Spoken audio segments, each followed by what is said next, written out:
You've got to be able to do and willing to do any job that is called upon. Farming is a 24/7, 365-day-a-year job. You know, you don't get up and go to work at 9 o'clock or 8 o'clock and punch a time clock at 5 o'clock. That's not the way farming is, and you've got to be a farmer, you've got to be dedicated. Agriculture, if you're in agriculture, you've got to have a lot of faith and a lot of confidence that next year will be better. A legacy lives on forever, and the legacies of America's rural communities deserve to be memorialized and shared with great joy. Together, these stories reveal a beautiful tradition of hard work, perseverance, and love. Big Iron Auctions is proud to share your legacy.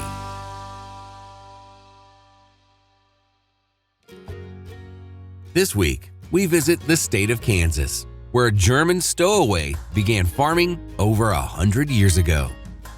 My great-grandfather was a stowaway on a ship and from Germany, and he ended up at Randolph, Kansas, and my grandfather, he came west and ended up out here 10 miles west of Liberal in about 1910, and we've been here ever since. This is a picture of my great-grandfather that started the Wettsteins in America. He was born in 1831, Peter Wettstein. We went to Manhattan for state FFA, Charlie's senior year, and we knew the headstone was there because we had found it on findagravesite.com, and then we found some of the cemetery keepers were there, and the one we spoke to, he knew right where it was. He led it to us, and we took pictures, and a couple of years later, I was able to go back to Manhattan with Rustin, and I was able to show him the headstone as well. Sadly, when Wayne was barely a teenager, his mother passed away due to health complications. Everything changed for the family. My mother, she had been sick. She lost her eyesight. She was pretty well blind, and she done a lot of crocheting. And so when I was young, I'd read the instructions about the stitches, and she would crochet. And then she got cancer, and the cancer is what got her in 1957. What kind of lady was she? Very caring. She knew what your needs was before you did. Wayne would go on to keep a promise he'd made to his mother. That was, like I said, that was my mom's main wish, you know, that I would go get a college education. And I don't know if she didn't think I'd make it on the farm or what. But I made that promise to her, and I did it.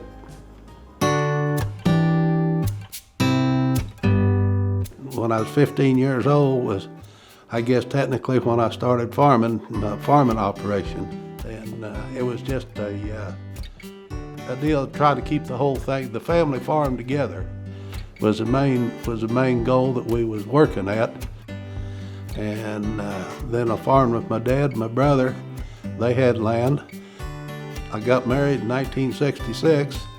My wife and I bought 400 acres where we're living now, and then we've just continually progressed from there. When Wayne was called to serve in the military during the Vietnam years, Ruthie took over the farm and ranching duties the best way she knew how. When he got drafted, we thought, oh gosh. He drove off and left me with about 35 head of cattle to take care of. Had to haul water, there was no water there. Make sure the fence was hot. And we had the wheat crop to cut. The banker and I, we just went for it. And we did a good job, I guess.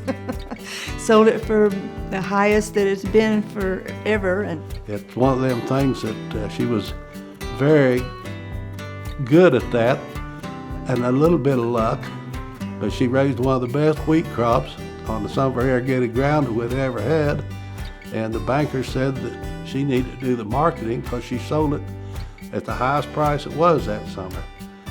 she done a good job, kept the thing going, and then I come back and screwed up her organization.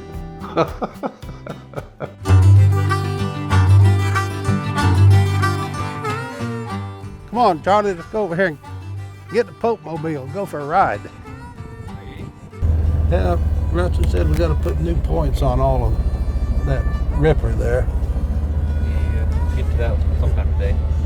I don't think there's very much left in the drill. When I finished up that last circle of oats, I went over there on that spot that had blew a little bit and re-drilled all that, so shouldn't be too much there.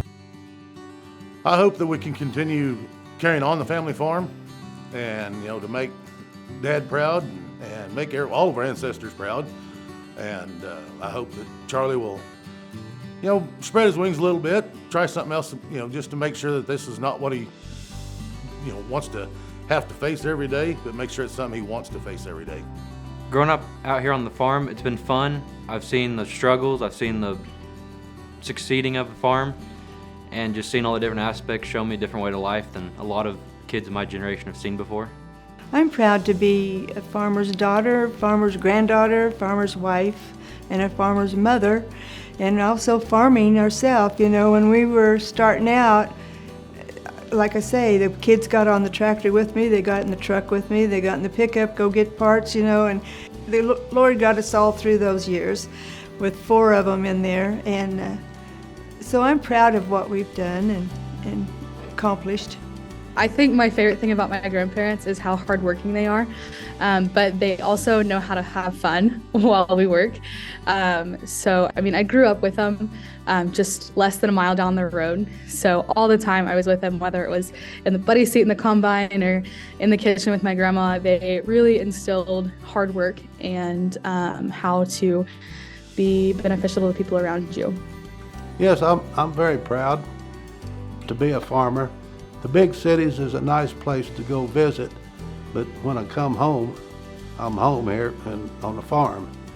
And between the good Lord and the land, it's taking good care of us.